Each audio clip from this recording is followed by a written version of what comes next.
নমস্কাৰ বন্ধুসকল, আজি মই বনাম এটি পৰম্পৰাগত অসমীয়া ব্যঞ্জন কচুথুৰিৰ সৈতে হুকতি মাছৰ আঞ্জা। প্ৰথমতে বস্তুখিনি যোগাৰ কৰি লৈছোঁ। এয়া কেইটামান পকা জলকীয়া, এয়া আদা নহৰু পেষ্ট,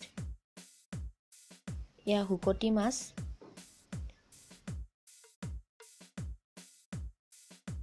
এয়া ঔটেঙা অলপ থেতেলিয়াই ল'ব, ধনিয়া পাত, কচুথুৰি কেইডালমান,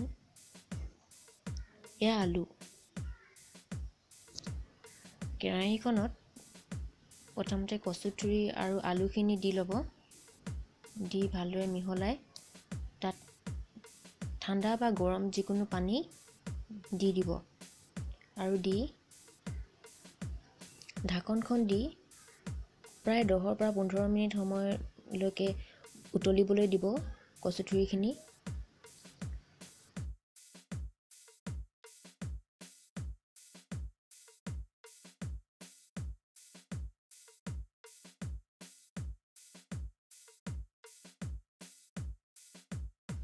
উতল অহাৰ পাছত তাত নিমখ আৰু হালধি পৰিমাণ অনুসৰি দি দিব।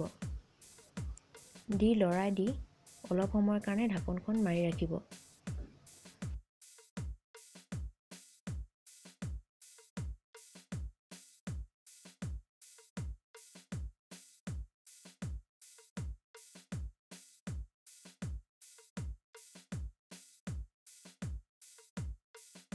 অলপ সময়ৰ পাছত ঔটেঙা কেইডোখৰ দি দিব আৰু তাৰ লগতে হুকতি মাছ,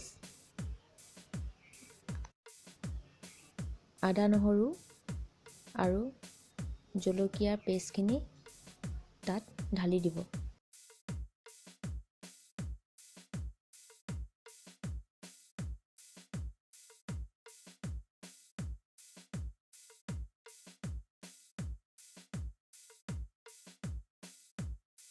অলপ লৰাই দিব, লৰাই পুনৰ ঢাকনখন মাৰি দিব।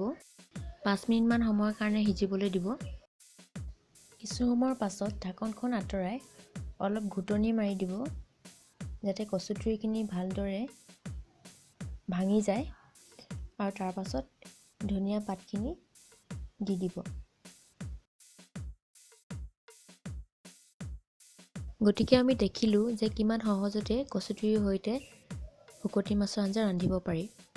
এয়া হুকতি মাছ ৰেডি।